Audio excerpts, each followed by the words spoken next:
Max, you have 1.92 seconds to burst as many balloons as you can. Are you ready? No. 3, 2, 1, go. They are not.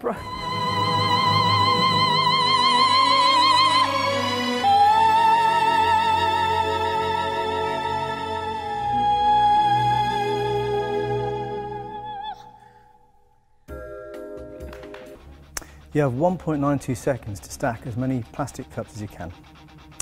Are you ready? Born. 3, 2, 1, go.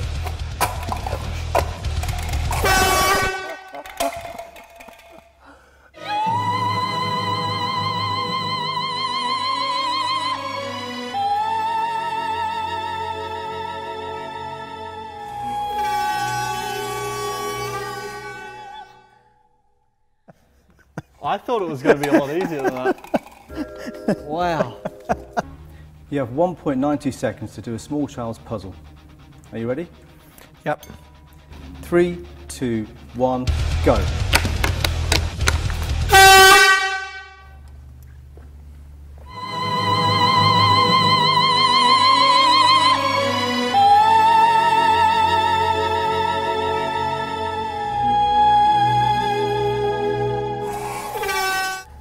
Two, three, four, 5 pieces.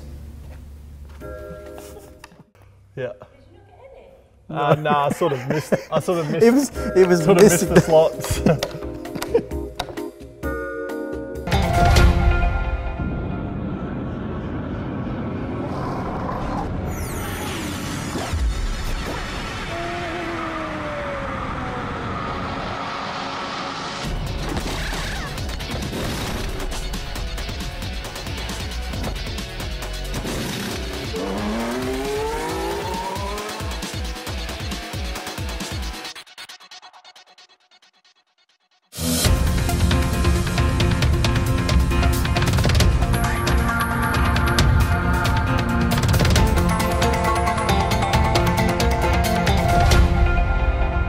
Well, pit stops in the late 70s had never been considered really. Pit stops were, as they were throughout the 60s and 70s, they were an evil. You only pit stopped if you had an issue with the car really and tried to fix the car. Strategic pit stops was what I started in the early 80s.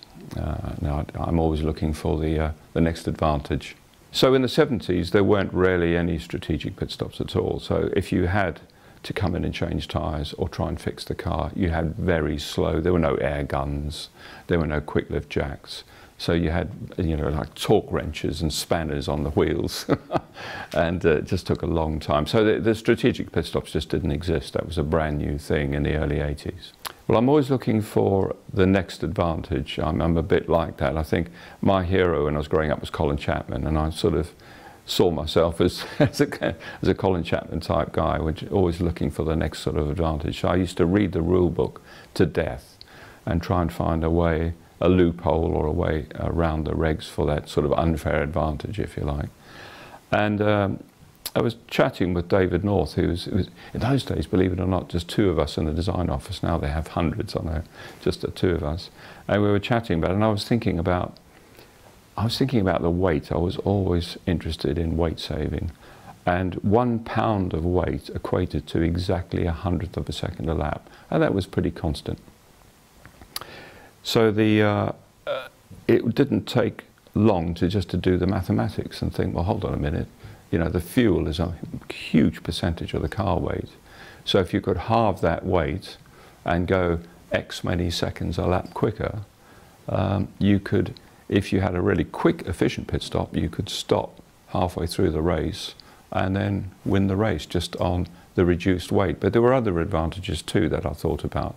One was half a tank of fuel, the centre of gravity is lower, of course, so the car's a little bit quicker every lap as well. But the other big one was tyres. Because we put tyres on at the beginning of the race and they degraded slowly during the race. So you were going faster because of the lower weight, but actually not as quick as you could have gone because the tyres were going off. And we knew when you put a new set of tyres on, they were 1, 2, 2.5 seconds a lap quicker for the first 5 or 10 laps. So what I did was I did quite a complex equation, which was the weight reduction, the centre of gravity height reduction, and the new tyre advantage, and came up with a bogey time of about 26 seconds that we had to beat to make race winning with strategic pit stops. Okay, but it's all very well having these theories and strategic plans, but of course in practice there are massive problems to overcome. And particularly in this case, because trying to get up to 30 gallons of fuel into the car in pit stop time was virtually impossible, because we were still filling cars with churns, aluminium milk cans we used to call them in those days. So you put a funnel in the filler and you pulled the churn into the car and you started the race, so that obviously wasn't going to work in a pit stop. And the other issue was the tyres only work when they get up to speed. And you know, you need 2 or 3 laps to get the tyre temperature into the tyre, and those 2 or 3 laps you're going several seconds a lap slower, so that obviously wasn't going to work. And then of course the other big problem was getting the wheels changed in a very short space of time and getting the car jacked up very quickly and lowered safely. In addition to that, because we had the BMW turbocharged engine, we had a problem when the engine came in hot and stopped. The turbocharger bearing would seize because it had no oil flow around the outside of the casing. And of course, if you stop for more than about 5 seconds, the turbo seized. So we had all those problems to try and overcome. I think all the strategy behind the stop was done with myself and David North, who was the only other designer in the office. And then, of course, once we started working with the team, we had a very good team of people. I started taking video footage of stops. Very early days for video in those days, taking video footage, and then we'd sit down as a team and watch the video and actually analyse each operation of a wheel change, for example, to see where we could make that quicker. So what we came up with for the wheel changing is we had air guns. We redesigned the hub and the nut on the car, so that the nut for the new wheel was already in the gun. We had spare air guns on the side, and we involved the whole team in those sort of detail bits. And then to get the car up and down quickly, we designed very lightweight titanium air jacks. So we had one of the guys on the back of the car with a probe, so when the car stopped, stuck the probe in the back of the car, opened the air jack, and the car was up instantly, and then of course down instantly at the end. And we had an idea to cool the turbo bearing, because it was an airline obviously that blew the air jacks up. We took a tiny line off that and had an air jet on the turbo bearing housing, so as soon as the car stopped and the guy jacked the car up, there would be air cooling the turbo bearing, and that's how we got over that. So the car jacking up and down and the turbo bearing was one solution, and then of course all the paraphernalia to change the wheel quickly. And the guys, we worked very closely as a team to work out how many people we needed to take the wheel on and the wheel off and that sort of stuff. Well, of course the guys, I mean, Brabham was a fantastic little team. We were giant killers. I loved it. You know, we had a tiny proportion of the budget from, say, McLaren or Ferrari or Williams, but we won Grand Prix and we won World Championships, and so the whole team loved the giant killing aspect of it. Bernie Ecclestone was always up for something that was, like me, an advantage and something that pissed other people off as well. We both liked that.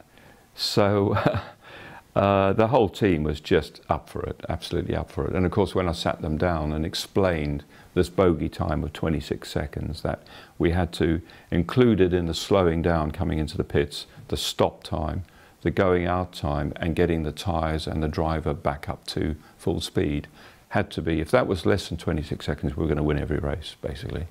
And if it was more than 26 seconds, it was touch and go. If it was a lot more than 26 seconds, we were lost. So all the effort from the design strategy and the team was on getting that bogey time, if you like, down to under 26 seconds. And we achieved it quite easily with all these ideas. Well, the first time we arrived with all the paraphernalia was for the British Grand Prix at Brands Hatch. in '82. Because what we had done is we converted BT50s, which was that current BMW car. This was ahead of doing the 52, which won the championship. And we started halfway through the season, or 2/3 of the way through the season, with pit stops. And of course, the other paraphernalia is the two other things we had to achieve were tyre heating and getting the fuel in quickly. And the tyre heaters, in those days, there weren't any tyre heaters. There'd never been tyre heaters in Formula One. I was the first one to bring in tyre heating. But we didn't have the nice little electric blankets they have now that you wrap around the tyre. So we built a huge plywood blue tower that could take 2 rears and 2 fronts in a stack. And we had a gas heater blowing in the bottom and a chimney out the top and a couple of little windows round each tyre so we could prod them and make sure we hadn't overcooked them. And we did overcook them quite a few times. The compound went off, so you had to throw that set away. So we arrived at Brands Hatch with these blue TARDIS-like looking things in a row, and people were wondering what the hell they were. And the other thing we haven't talked about, of course, is the pressure refueling. And that was 2 beer barrels, you know, the aluminium beer kegs. And we worked out that we could refuel at 2 bar, and we could get 30 gallons in 3 seconds, which was pretty spectacular. But to do that, we needed a very big diameter hose, so the poor guys had to practice a lot with this hose over their shoulder. And you had a filler on one side of the car and a breather on the other side. And when you opened the valve, it was just a rumble, almost like an explosion, and the car just went 30 gallons in 3 seconds. So we turned up with those barrels on trolleys and these blue TARDIS boxes and all this kit and air guns and air jacks, and people wondered what the hell was going on, you know. It would be a very large fuel tank, 30 gallons, wouldn't it? So you're probably putting in almost twice your normal hatchback fuel tank, which takes a couple of minutes at a petrol station. So 2 of those would be, you know, 4 minutes or something, and this all happens in 3 seconds. So it was really quite dramatic. And I had to involve the guys a lot in that, because we tried all sorts of fancy mechanical interlocks, because if the guy put the filler on the car before the breather was coupled, you would just blow the car to smithereens. I mean, literally, with 2 bar pressure and an aluminium and carbon monocoque. So we had to have a safety device, and we tried all sorts of fancy mechanical ideas where it stopped you putting the thing, but they were all complicated and could go wrong. And in the end, we just decided with the team, with the guys, eye contact over the car was the best thing. So the guy with the breather didn't look up until he had the breather connected, and then he would look up, because they were leaning together. The faces were only probably this far apart. So the filler guy didn't put the filler on until he saw the whites of the eyes of the breather guy, and that worked perfectly, actually. But except for an instance in Paul Ricard, where we blew a car to pieces because we had the breather fitted facing downwards instead of upwards. The 2 Brabham drivers have arrived at a very interesting situation, and should they go the full distance, and Piquet is in the pits. Yeah, this is it. Nelson Piquet now, for the first time, you see the much expected Brabham pit stop. We didn't get a stopwatch on it, I'm afraid, because we were looking at Nigel Mansell, but it's a very quick one. There is the fuel going in, and you can see that the mechanics have all got fireproof suits on. The car is up on its own pneumatic jacks. Nelson Piquet came into the pits in the lead, in 2nd position, and he has therefore rejoining the race, but with fuel tank topped up and on new tyres. Well, this was actually before we started racing with pit stops, or certainly in the early days. It was before 1983 anyway. And we had developed, I think David North was the development guy on that, and developed an even bigger breather and filler to try and get the fuel in even quicker. And the new part arrived at Paul Ricard and had to be fitted to the car.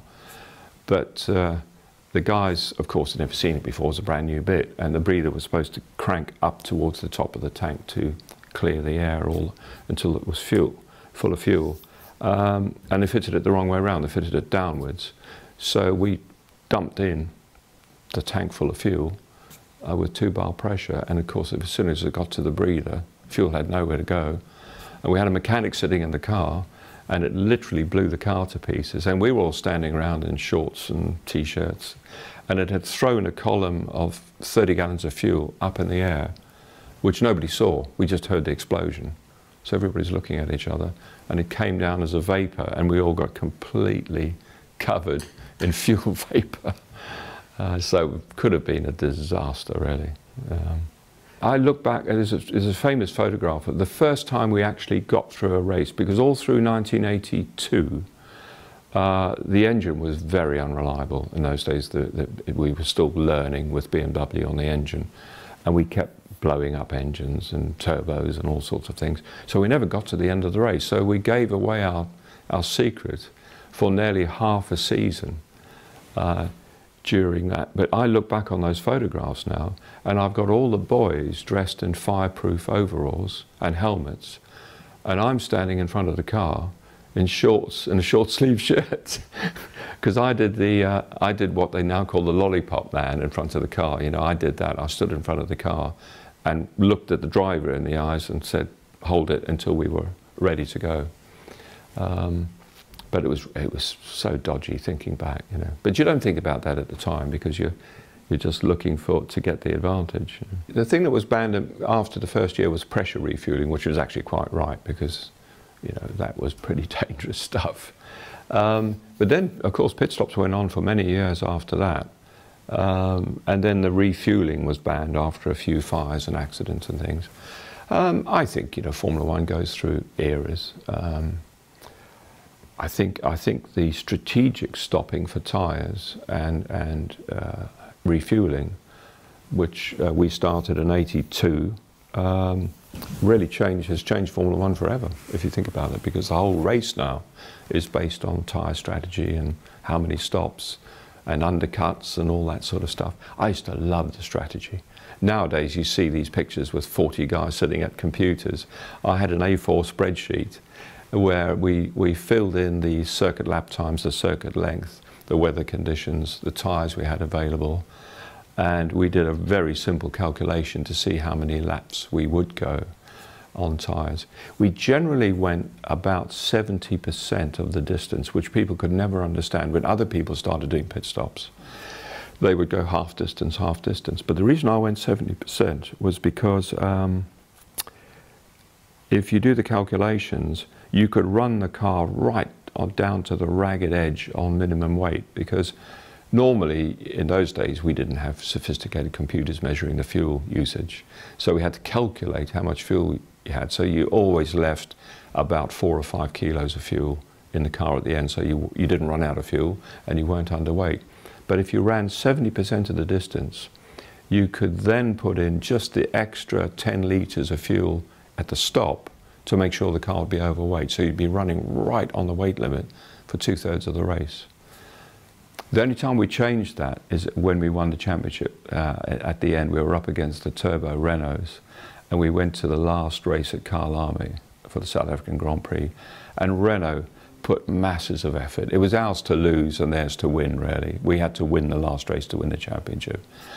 And they all knew by then we did 2/3 race distance on fuel. But what I did with PK is I only put a few gallons of fuel in PK. So he would demoralise Prost and the Renault and disappear into the distance, and they would basically give up, you know, and just hope something went wrong. And it worked perfectly. We just put, I think, 10 gallons in PK, came around in the lead, 2.5 seconds in the lead on the first lap, and Renault backed off for sure. And then, of course, PK came in on lap 10 or something and refueled. And so we sort of pulled everybody's bluff on that one. I think the early pit stops in the 50s, when Grand Prix racing started, they had to refuel, because the races were much longer. The races were 300 miles in some cases, you know, certainly much more than 2 hours. So they had to refuel. But again, I don't think anybody had stopped. I'm sure, actually, looking back, anybody had stopped to see how that could be turned to a strategic advantage. The only thing you could do would be perhaps to stop a little bit earlier or a little bit later. And in those days, they used to drag the driver out of the car, chuck another driver in if they thought they could win the race. But I genuinely believe the pit stops that we started at Brabham were the first real strategic pit stops designed to try and win the race. They had to stop for fuel in those days, so all they could do is try and make it as quickly as possible. And probably they had a little window where they could, you know, maybe stop 2 laps earlier or 2 laps later, but that was about it. So I think the Brabham pit stops were the first real strategic pit stops in Grand Prix racing.